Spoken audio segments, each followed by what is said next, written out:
Vítám vás u hry For Story, ale tentokrát na privátním serveru P4 Story. A chtěl bych dneska ukázat něco málo z vylepšování věcí, jelikož to píšou, že je tady plus minus 3krát lepší než na oficiálním serveru. Ale spíše psali, že do plus 18 máte téměř 80% úspěch a do 20 máte nějakých 60 a do 24 máte nějakých 30 maximálně, podle mě. A já jsem si nakoupil pár pokusů, přesně 38 pokusů. Mám tu tady 2 itemy, které bych chtěl hodit. Jako nejlépe na 24, ale za tolik pokusů, jako za 38 pokusů, nevím jak to bude. A tak to můžeme rozjet. Já si obě dvě věci snížím na 15, protože když se váže se líp vylepšuje z lichýho a vlastně ale jo. A vlastně když to máte na 18, tak já to většinou třeba risknu takhle, ne jo. Když mám pokusy, tak to prostě risknu. Jestli to vyjde, nevyjde, to je jedno a ono to duplo. Tady můžete vidět, to byla zkouška, že ze sudího se to jen tak, nebo jen tak, skoro nikdy to nevylepšíte.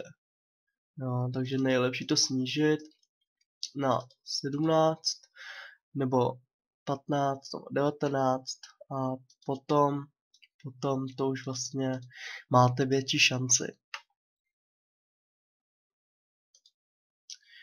Tak, teď to na 17, ale přehodím helmu.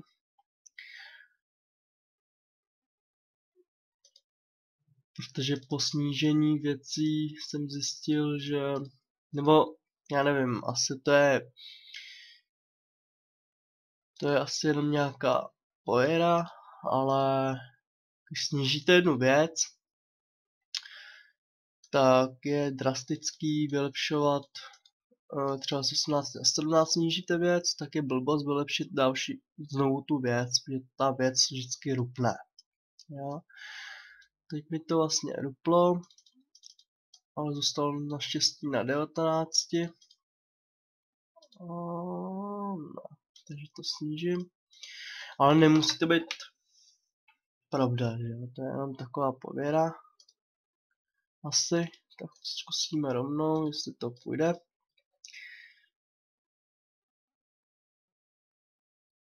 No tak to asi byla jenom pověra. Tak mi to skočilo krásně na 19. Tak to půjdu dál. Ruplo to. Na 17. Teď zkusím Katě. Uvidíme. A já si myslím, že to rupne. To zase, no. Ruplo to. To zase není takový, že hodíte na 24 bez ničeho, jo. To není 100% server, takže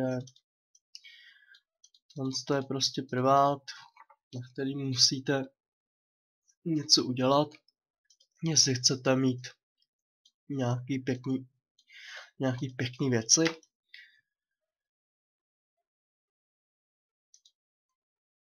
A vlastně zase na druhou stranu to není ofik, že tady mít full equip plus 24, 42, tady nemáme 44, ale 40 a na to můžete dávat boosty, takovýhle boosty. A jako ano, pak se to zlepšíte až na 44, ale to trošku něco stojí, ale většinou 42 se tu pohybujou jakoby dost, už tady se setkáte často. A si myslím, že takové věci můžete mít, já nevím, jestli budete hrát, jestli budete mít trpělivost, dropovat a expit hlavně, tak takové věci vlastně, jo, teď mi to třeba vyšlo z 18 na 20, což bylo zajímavý. Ještě se vrátím k tomu, že jestli máte právě že trpělivost jako expit a dropovat, tak já můžu říct, že za měsíc, no za 2 máte kuši 38 na 2 boosty, 4 gemy a full equip plus 24, jo. Podle mě teda. Protože tady to funguje tak, že když máte drop, tak vlastně za den, když chodíte na drop a strávíte tam, já nevím, 3 hodiny, tak máte takových 15, 18 geček, to jde. Ale do prčic už. Pardon, že přeskakuju sem a tam, ale při čekání se to vylepší, tak bych chtěl říct něco o hře, nebo jak tady hrát a tak. Ale koukám, že mi to teď droplo se 17 a to se mi už nelíbí. To prčice a to snad ani nehodím na 22, no tož na 24. No a pojď, prostě tě, 19, nic jinýho nechci. Pojď, rub, jako vždycky, 16, jo. To je největší kravina všech dob, jo, 16. No, znovu rub, 17. Koukám, 38 pokusů a nehodím ani na 22, no tož na 24. 18, pojedu rovnou z 18. Tak se budu soustředit buď na kaloty nebo na helmu. A dal jsem se, hele, 21 z 18 a teď po 24 by to mělo skočit. Je to tam, takže mám 24, protože jestli se vám takhle podaří hodit 18 z 21, tak jeďte rovnou. Máte podle mě 100% šance, že to hodíte na 24. Protože já takhle vylepšuju celý svůj equip a vlastně takhle se to dá, jo, ale zase 18-21 se vám nestane každý den, jo. Pak musíte postupovat jinak. Pak je to 17, 20, 19, 22, 21 a možná 24. A vlastně teď mě zbývá vaše helma.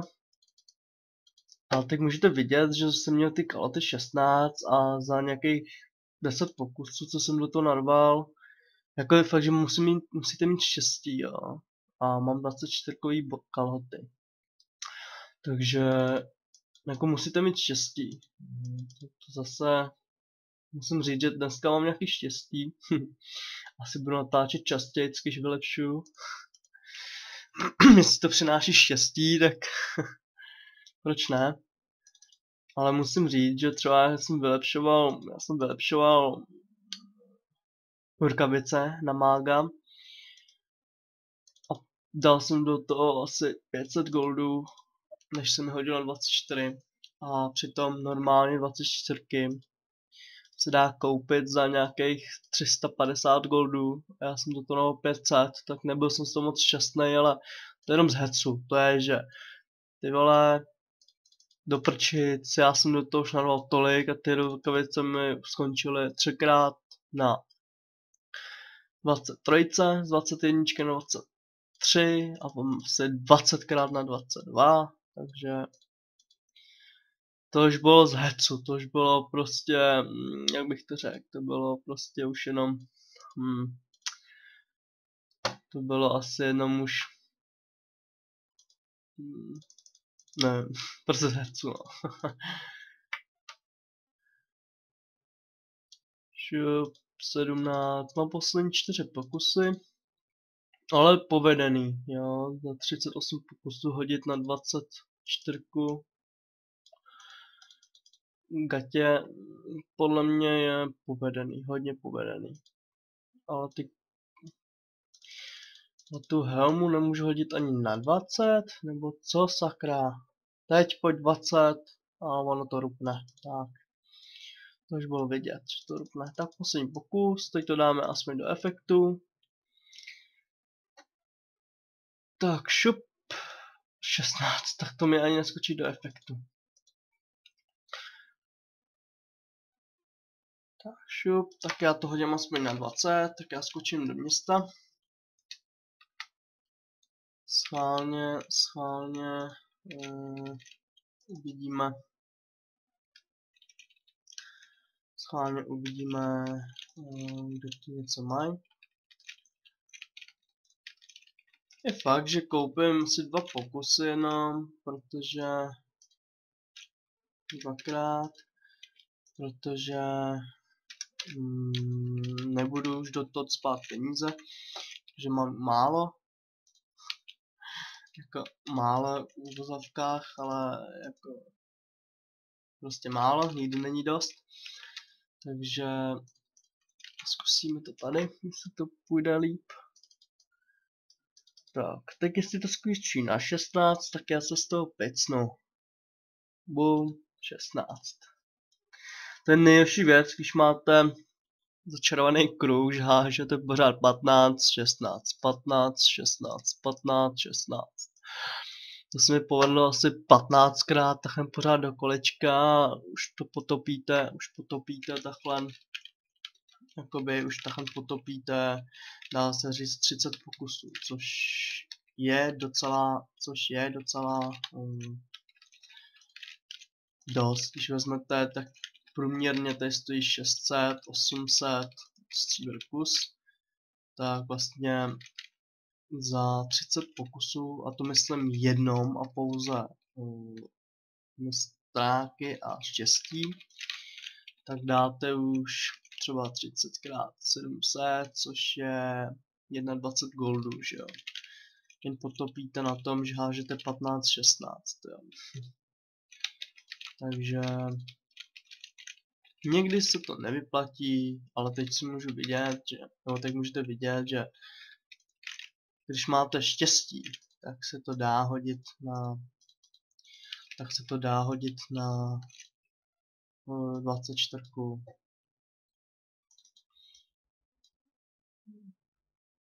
Tak zkusím normálně tady. Tak schválně, co mi to hodí.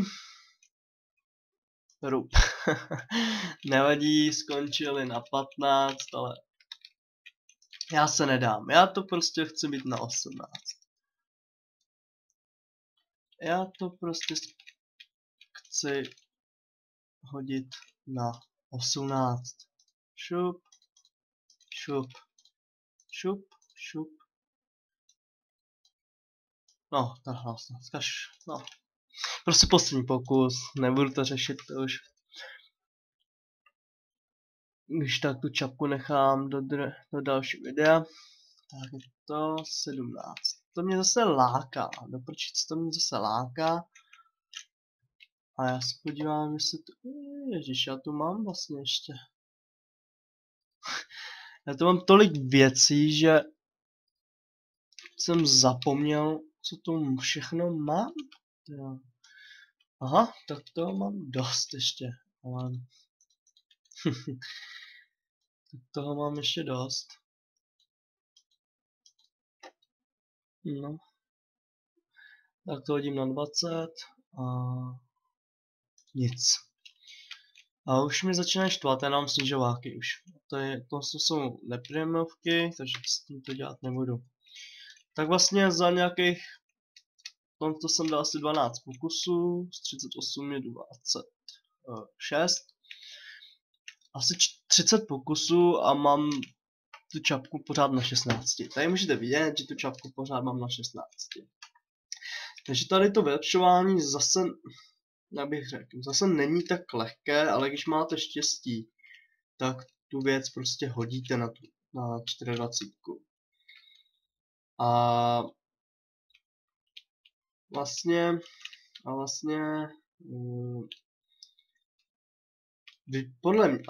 podle mě, tak jsem si trošku zapřemýšlel, jako výhodný je pořád to vylepšování, protože když vy uděláte 40 jakoby PvPčka a hodíte to na 24, tak mají cenu takových 350 goldů, už tam hodíte 3 gemy a takovou magii třeba jednoduchou a to prodáte za těch 320 až 350.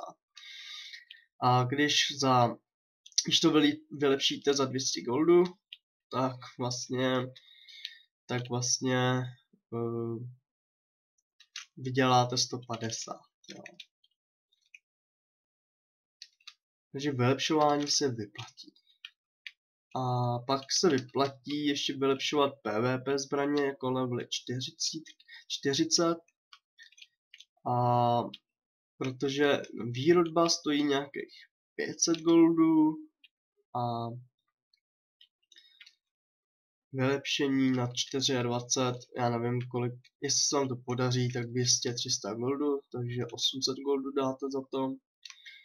A můžete to střelit potom za nějakých 1200 goldů, takže se to vyplatí. A příště v dalším videu, jestli teda chcete, stačí napsat komentář nebo zprávu, že chcete další video. A to v dalším videu bych vám chtěl ukázat, kde se nejlépe dropuje a kdy se tam má chodit dropovat, protože dropení se vyplácí. Tak zatím zdar.